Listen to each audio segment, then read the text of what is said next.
આપણે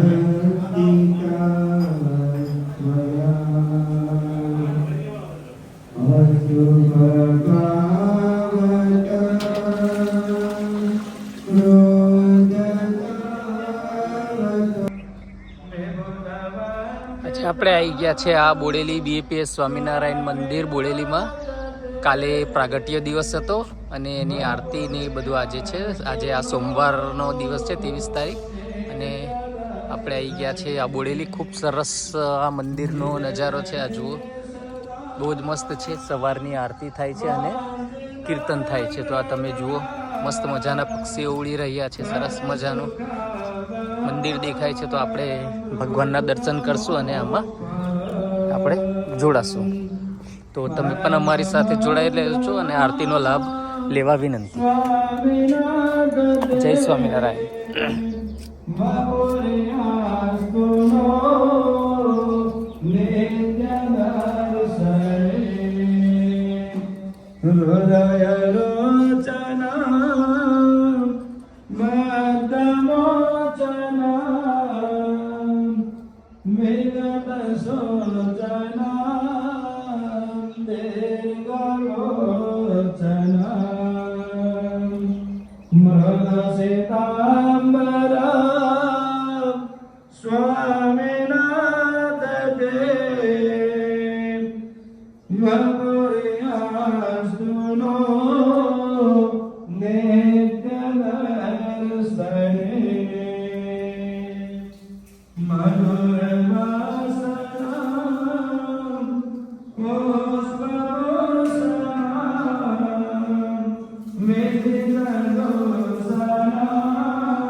જે ગુરુપુરામાં શબ્દો છે એ ખાસ આગળ આવી જાય.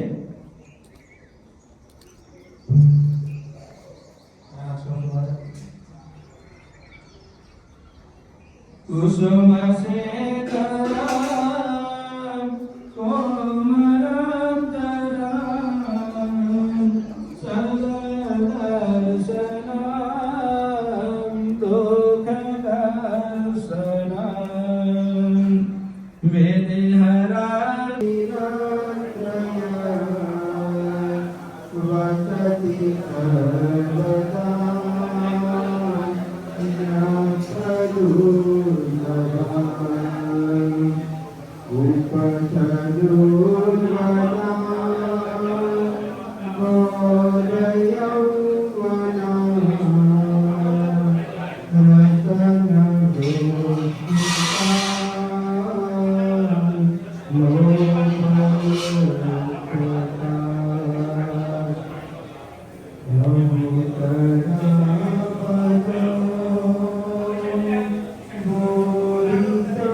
તમામ ઘડી ચડી અને આપણે ઘુમટ નીચે આપણું સ્થાન લઈશું પૂજ્ય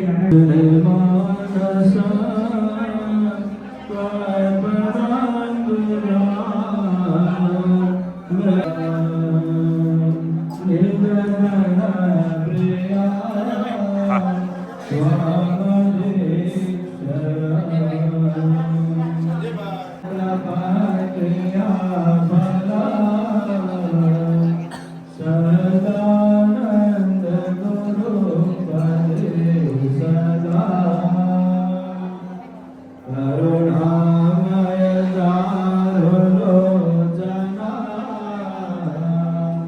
શરણાય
અનુમાપ્ય તુલા મે માંડતે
15 વર્ષના પ્રવાહ સૌથી ઉજવીએ છીએ. તો અક્ષર પુરુષોત્તમ મહારાજ અહીંયા બિરાજમાન થયા. શાસ્ત્રીજી મહારાજે બિરાજમાન થયા. મહારાજે વચનામૃત મધ્યનું 21. શાસ્ત્રીજી મહારાજ કેટલા વિદ્વાન ને સાધુતા યુક્ત સંત, આખા સંપ્રદાય શાસ્ત્રી મહારાજ જેવા કોઈ વિદ્વાન ગઢડાની અંદર ત્યાં મહારાજના જ્યાં અગ્નિ સંસ્કાર વિધિ કર્યો ત્યાં સ્મૃતિ મંદિર કરતા.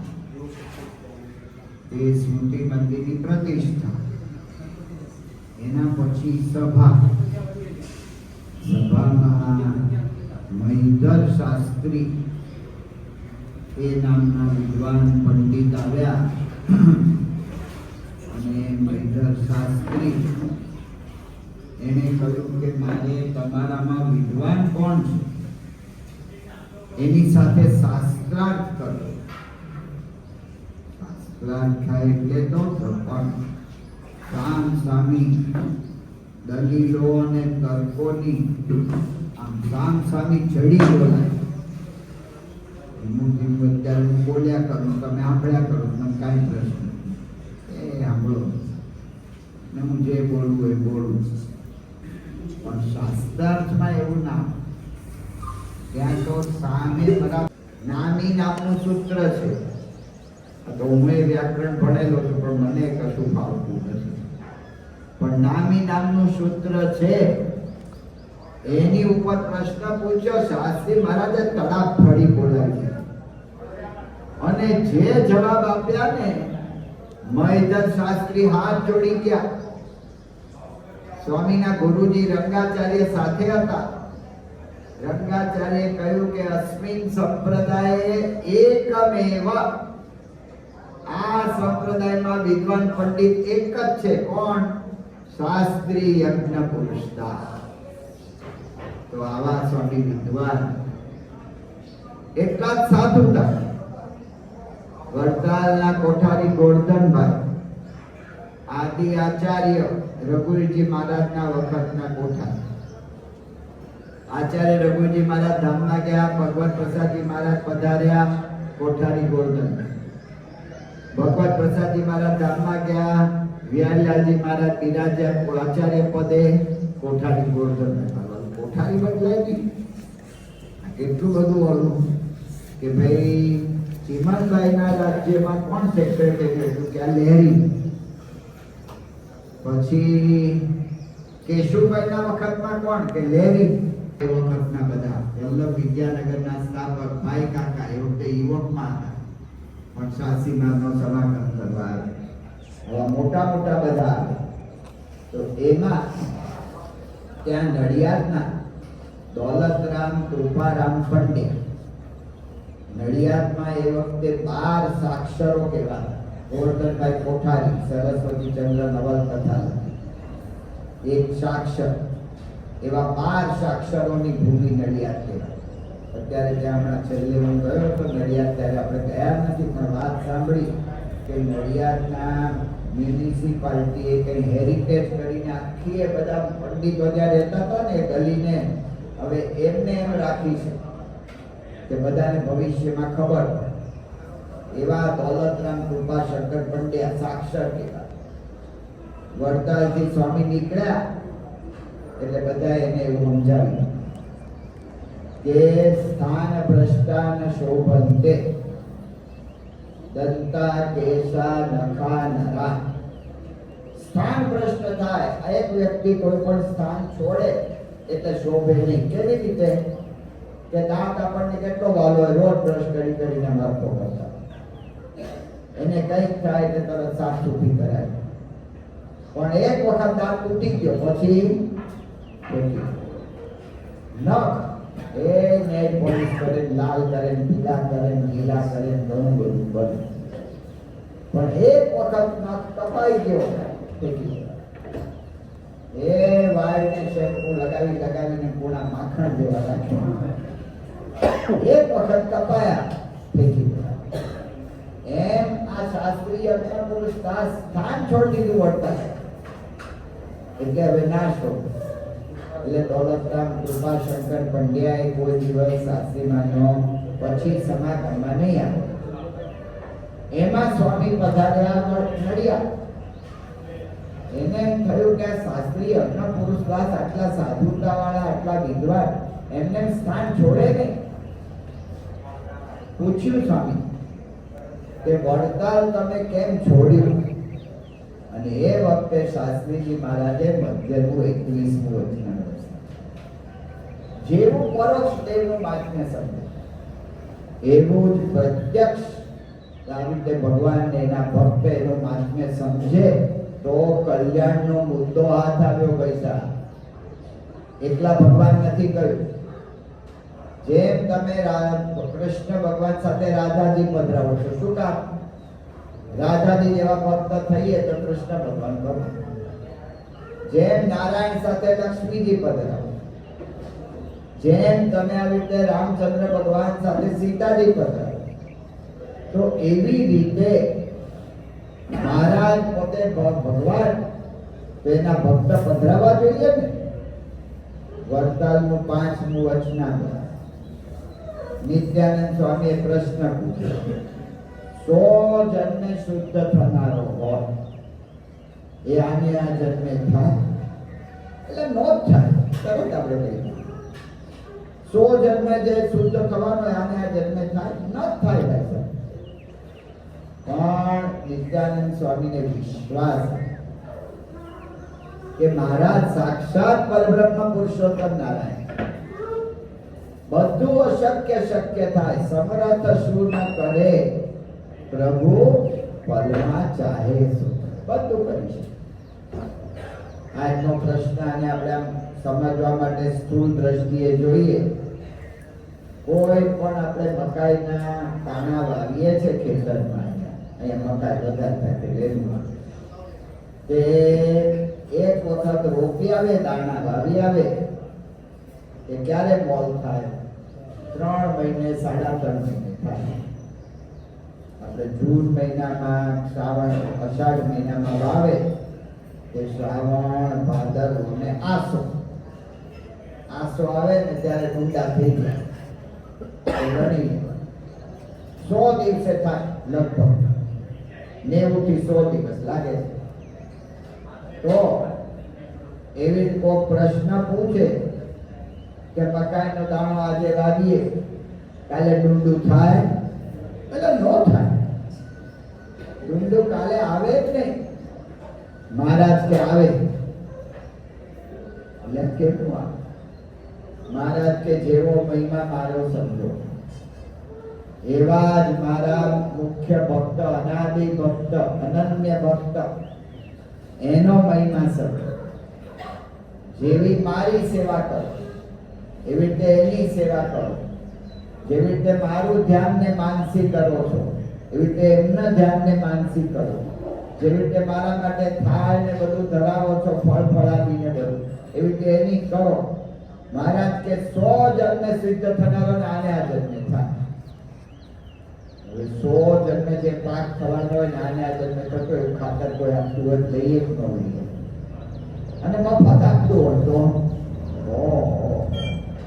એ દુનિયા આખી પડાપડી કરે. શાસ્ત્રીજી મહારાજે એ કર્યું કે આટલા બધા હરિભક્તો, અને જો આ મુદ્દો નહીં પકડાય, જો આ શુદ્ધિની વાત એક જન્મે થાય નહીં પકડાય, તો એનું જીવન ખલાસ થઈ જશે, વ્યર્થ જશે. એટલે શાસ્ત્રીજી મહારાજે અક્ષર સાથે પુરુષોત્તમ પધાર્યા. 100 જન્મે આપણે શુદ્ધ થવાના હતા, આ એક જન્મમાં કંટાળી જવાય છે. કાંઈ લેવા દેવા વગર ઓલા ટ્રમ્પ સાહેબ ટેરિફ નાખે ને આપણે અહીંયા ભાવ ઊંચા થઈ ગયા. આપણે અમારે હીરાવાળા છે સુરતમાં, કે જ્યારથી ટેરિફનો પ્રશ્ન છે તો બચારા અત્યારના વિચાર કર્યા કરે છે, શું કરવું, કયો નવો ધંધો શોધવું. લ્યો હવે આપણે કાંઈ કર્યું ના હોય તોય ઉપાધિ, કશું જ આપણે શાંતિથી બેઠા હતા ને મારા ઓલા બાધ્યા ઇઝરાયલ ને પેલેસ્ટાઇન ને એમાં બધા ધંધા પાણી ને બધાની અંદર આવી દીખો, કાંઈ લેવા દેવા વગર આ દુનિયામાં આવું થાય છે. આની અંદર કેટલું રહેવું, આપણે કેટલી વાર વિચાર થશે કે અમારી છુટકારો થાય તો હાથ, તો ફરી બીજો જન્મ લેવાનો થાય તો આમાં બીજા કેટલાય ટેરિફ અને કેટલાય બધા ઝઘડા ના ને તે, ત્રીજો થાય તો પૈસા હવે તો રાખો. આ તો 100 જન્મે આપણો પાર પડત. પણ શાસ્ત્રીજી મહારાજ અહીંયા અક્ષર પુરુષોત્તમ મહારાજ પધરાવી દીધા ને, આપણે સરખી સેવા કરીએ છીએ ને, આને આ જન્મે અક્ષરધામ આવ્યો. આવી કૃપા છે. એ કૃપા જ્યાં જ્યાં થાય ત્યાં લોકો બધાનું કલ્યાણ થઈ જાય, અક્ષરધામમાં પહોંચી. એટલે શાસ્ત્રીજી મહારાજ ને યોગીજી મહારાજ ને પ્રમુખ સ્વામી મહારાજ અને વર્તમાન કાળે મહંત સ્વામી મહારાજ, એ બધે અક્ષર પુરુષોત્તમ મહારાજ પધરાય. આજે એટલા માટે અહીંયા અક્ષર પુરુષોત્તમ મહારાજ પધરાય, નહીતર બચારા વનવાસીઓનો ઉદ્ધાર ક્યારે થાય જો બધાનો વિચાર કરે. એ તો રોબિન્સવિલમાં એ મંદિર કરે અને બોડેલીમાં કરે. એવું નહીં કે બધા એ અમેરિકામાં પૈસા વાળા છે એનું કલ્યાણ કરે. દરેકનું કલ્યાણ, નાના મોટા કોઈ બાકી ના. તો એના માટે શાસ્ત્રીજી મહારાજે આ ઉપાસના પ્રવર્તન કર્યું. તો એટલા માટે અહીંયા પ્રમુખ સ્વામી મહારાજે આજે મૂર્તિ પ્રતિષ્ઠા અહીંયા સ્વામી આરતી ઉતાર વિલચેર પર બેસી. તો આ મૂર્તિ પ્રતિષ્ઠા કરી અને મૂર્તિ આ જે પ્રતિષ્ઠા થઈને વિશ્વ માત્રના પ્રશ્નનો ઉકેલ છે. કોઈ પણ દુનિયાના તમે જુઓ, કોઈ પણ પ્રશ્ન આવે, નાનો કે મોટો, પ્રશ્ન એક જ છે. આપણે વિચાર કરો, ધારો કે હું કહું કોક છોકરો હોય એ ધંધા પાણીમાં તો ધંધા પાણીમાં આગળ વધી ગયો અને એ સરસ ધંધો ચલાવે. એના બાપાને પૂછે કે હું મારી રીતે હવે કરું, અને બાપા કે કર અને કરતો હોય ધંધો પોતાનો. વર્ષ પછી એના બાપા એને આવે કે બેટા મારે તને સલાહ કે શું કર, કે તારે આની સાથે સંબંધ નહીં રાખવો. એટલે એની સાથે સંબંધ કામ ના રાખવો, હું આટલો ધંધો કરું છું, મને હવે બધી ખબર પડે છે કોની હારે સંબંધ રાખવો ન રાખવો. નહીં તો કેમ હું કમાતો હોઈશ એટલું બધું. એના બાપા કે ના, તારે આની હારે સંબંધ નહીં જ રાખવો. આ શું થઈ ગયું? બાપનો અહંકાર, બરાબર. અને એના દીકરાને પોતાની રીતે પોતાના વિચાર પ્રમાણે વર્તાવાનું મમત. છોકરો કે હું ફાવે એમ કરું, બાપા તમે આમાં મને કઈ માથાકૂટ ન કરો. આ શું થઈ ગયું? છોકરાનો અહંકાર અને એની રીતે મારે કરવું. આ પ્રશ્ન શેનો છે? કુટુંબનો પ્રશ્ન છે ને. હવે વિચાર કરો, રશિયા ને યુક્રેન, કયો પ્રશ્ન? આ પ્રશ્ન. રશિયા દેશ એને સામ્યવાદ છોડી યુક્રેન એમાંથી છૂટો પડ્યો. યુક્રેન બરાબર ચાલતો હતો દેશ. રશિયા ને યુક્રેન ને સંબંધ સારા હતા, પણ રશિયા બાપ 1 વર્ષ પછી આવ્યું યુક્રેન પાસે કે તારે અમેરિકાને સંબંધ નહીં. બોલો કે હવે હું સ્વતંત્ર છું, હું ફાવે કરું, તમારે મનમાં થાકું ન કરો. અને એમાં યુદ્ધ શરૂ થયું. હજી પૂરું નથી, હજી યુદ્ધ ચાલ્યા જ. એનો અર્થ શું થયો? જે ઘરનો પ્રશ્ન છે એ જ વિશ્વનો પ્રશ્ન છે. પ્રશ્ન મૂળ કયો છે? અહમ અને મમત. હમણાં મને ક્યાં મળ્યા હતા? એક ભાઈ મળ્યા હતા વાસાવડ ગામ. સ્વામી વાસાવડ, છોટુભાઈ અજમેરા ગામ વાસાવડ, બહુ મોટા બિલ્ડર, આપણા સત્સંગી. એમના ગામમાં બધાએ વિનંતી કરી કે તમે આટલા મોટા બિલ્ડર છો તો તમે અહીંયા અમને ચેકડેમ બાંધી આપો, 3 ચેકડેમ કરી આપો તો આખી નદી છે ભરેલી રહે ગામની આજુબાજુમાં, તો બધા કુવા છે ને એ બધા સાજા થઈ જાય. સાજા એટલે કે પાણીના ભરેલા થઈ. એટલે અમને વિનંતી કર્યું કે સારું કરી આપીશું. અમારા એન્જિનિયર છે, બધું છે, એન્જિનિયરો સર્વે કરી લીધો, માખણી કરી લીધી, બધું કરી લીધું. હવે કામ ચાલુ કરવા સરપંચ પાસે કે ભાઈ અમને તમે સહી કરી આપો કે અમે ચેક ડેમ કરી શકીએ તો અમારે વિકાસ થાય. એટલે ગામના લોકો સરપંચને મળવા ગયા કે જો આપણા ગામમાં બહુ સારામાં સારી સુખિયા થઈ જાય એવી વ્યવસ્થા છે કે શું એક પૈસો આપણે ખર્ચવાનો નહીં, કશું જ આપણે કરવાનું નહીં. તમે ખાલી એક સહી કરી આપો ને તો છોટુભાઈ અજમેરા છે ને બધે ચેક ડેમ 3 કરી આપશે ને આપણા આખા ગામને પાણીની છત થઈ જશે. તો તમે સહી કરી આપો. સરપંચ કેવું નહીં કરે. એટલે કેમ તો કે મને પૂછ્યા વગર તમે ગયા કેમ? પ્રશ્ન પાણીનો છે કે અહંકારનો છે? અહમમત્વ. પ્રશ્ન માત્ર અહમમત્વના છે. કોઈ પણ પ્રશ્ન જો આ દુનિયામાં એ વ્યક્તિનો હોય, એ સમાજ કુટુંબનો હોય, કે જ્ઞાતિનો હોય, કે ગામનો હોય, કે રાજ્યનો હોય, કે દેશનો, કે વિશ્વ, પ્રશ્ન એક જ છે, અહમ અને મમ. જો અહમ મમત્વ ટળે ને તો બધા પ્રશ્નનો ઉકેલ મળી. અહમ મમત્વ ક્યારે ટળે? અહંકાર શું છે કે કે હું આવો મોટો, કે હું આવો નાનવાળો, કે મારું આમ તેમ, આ બધું હું માંથી ચાલુ થાય છે. દેહાભિમાન. આ શરીર ના કરે. આ શરીર હું છું. ખાલી શરીરમાંથી હું નીકળી જાઉં એટલું મનાય ને તોય સુખ્યા થઈ ગયું. એટલું છે. એક ભાઈ સંત નામદેવ પાસે ગયા કે મને જ્ઞાન આપો. સંત નામદેવ એની સામે જોઈ ગયા અને એને કહ્યું કે હારું છે મારી સામે દ્વારા કે ભાઈ સાહેબ હું તને શોધતો જ તો તમારા જેવા સંત મને શોધે મારે બહુ મોટા ભાગ્ય છે. એટલા માટે તને શોધતો તો ભગવાને મને સ્વપ્નમાં દર્શન દઈને કહ્યું છે કે 6 દાડામાં તું મરી જવાનું છો. એટલે પૈસા હું તમારી પાસે આશીર્વાદ લેવા આવ્યો, જ્ઞાન લેવા આવ્યો. તમે મરી જવાની વાતો કરો છો, મારી નાખો તો મને સાપ આપો છો. નામદેવ કે આ સાપ નથી, આ ભગવાનના આશીર્વાદ છે. તે ભગવાનના આશીર્વાદ કહેવાય. આ તો કે તને ખબર પડી કે 6 દાડા મરી જવાનો. કેટલાક તો ઉતા મરી જાય છે, ખબર જ નથી હોતી. કેટલાક ગમે ત્યારે મરી જાય છે, કામ કેટલા અધૂરા રહી જાય છે. તારે તો 6 દિવસ છે એવા કામ કર કે આખી દુનિયા તને યાદ કરે. કે એ વાત તો સાચી. આખી દુનિયા યાદ કરે એવા કામ આપણે કરીએ. એ બધા કામ એને વિચાર્યા કે કેમ દુનિયા કેવી રીતે યાદ કરે કે બધાની યારે સંબંધ હારા હોય તો બધા યાદ કરે. જો આપણે એની યારે સંબંધ હારા ના હોય તો કોઈ આપણને યાદ ના કરે. કોની યારે સંબંધ બગડેલા છે એને પેલા સુધારે. એ વિચાર કર્યો, લિસ્ટ કર્યું. પહેલું નામ આવ્યું ભાઈ. એની યારે તો કોર્ટમાં કેસ ચાલે છે જમીનના ઝઘડામાં.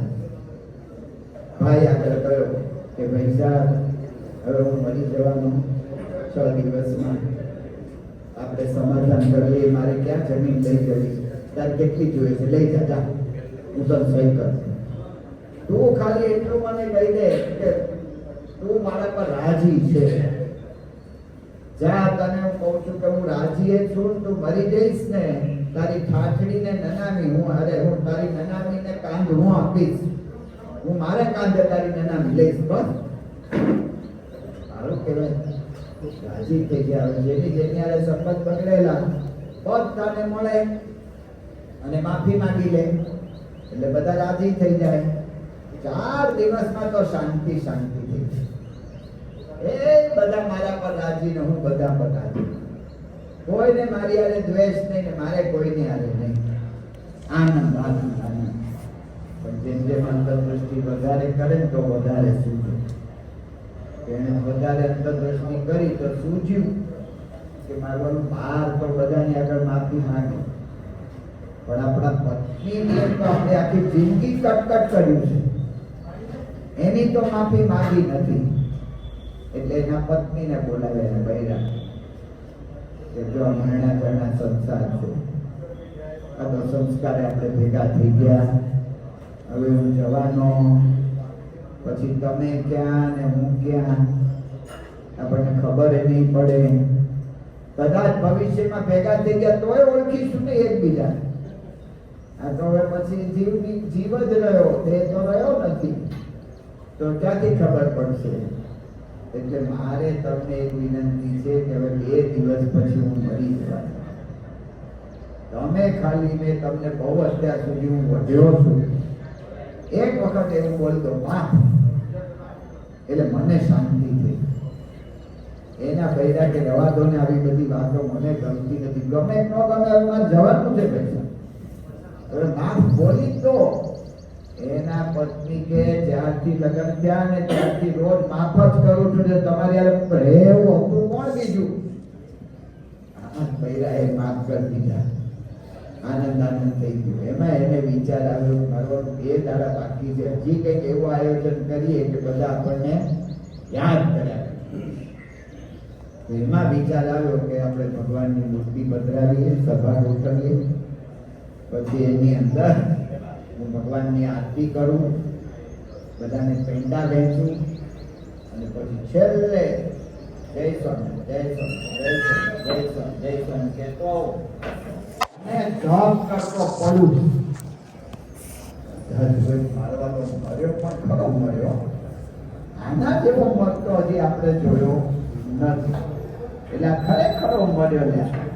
એટલે એને અત્યારે તો આપણા માટે તો નક્કી જ છે, કારણ કે 6 દિવસ આપણે કાયદેસર મારવાના નક્કી છે, એટલે થઈ જશે. અને અત્યારનો જમાનો છે, ફોનમાં ખાલી એક મેસેજ કરી દઈશ તો બધા આવી જશે. એમાં પાછો વિચાર આવ્યો કે આખો દિવસ છે, પણ કઈ ટાઈમે મરવાના એ ક્યાં નક્કી છે? ટાઈમ તો લખવો પડશે. ટાઈમ નક્કી ના હોય તો કોઈ 24 કલાક આપણને જોઈને કોઈ બેહી ના રહે.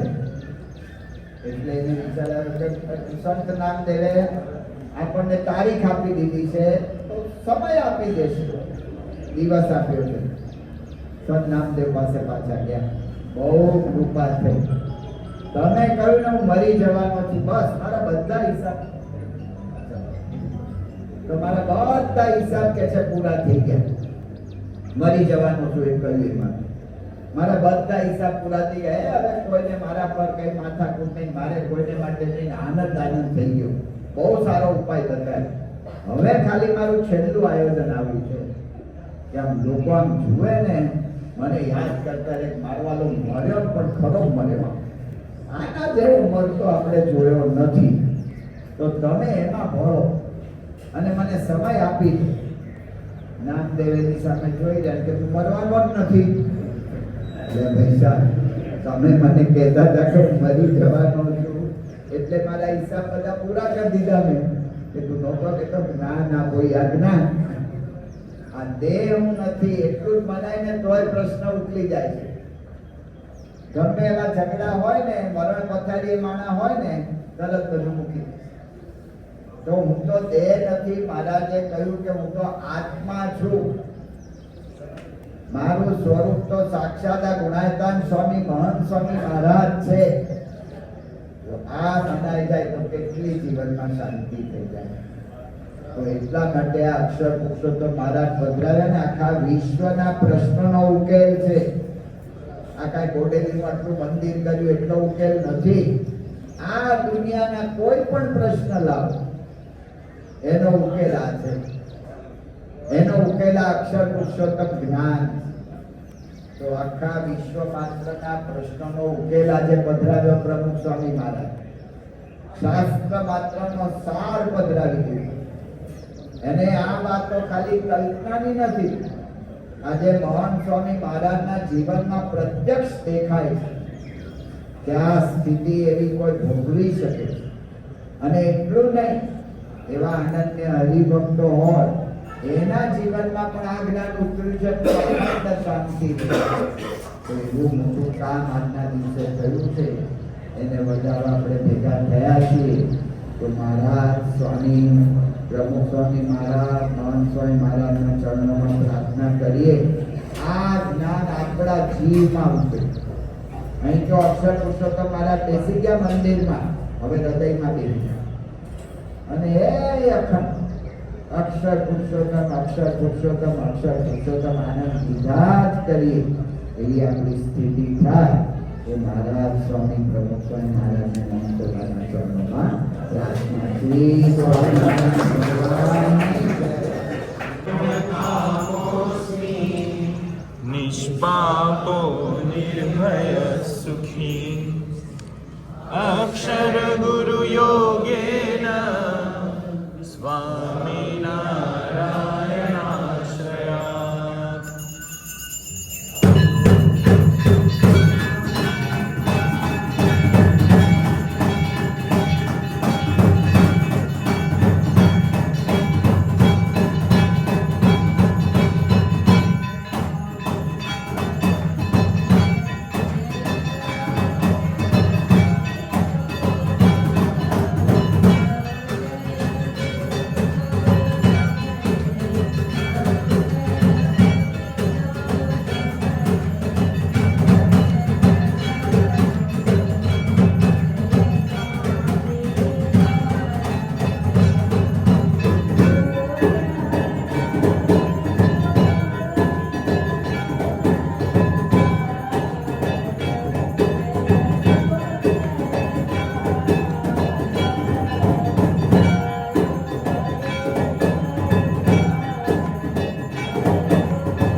महाराजनी जय, श्री हरे कृष्ण महाराजनी जय, श्री राधा कृष्ण भगवान की जय, श्री गुणातीतानंद સ્વામી મહારાજની જય, શ્રી ભગતજી મહારાજની જય, શ્રી શાસ્ત્રીજી મહારાજની જય, શ્રી યોગીજી મહારાજની જય, શ્રી પ્રમુખ સ્વામી મહારાજની જય, શ્રી મહંત સ્વામી મહારાજની જય. સુરત અક્ષરધામ મહોત્સવ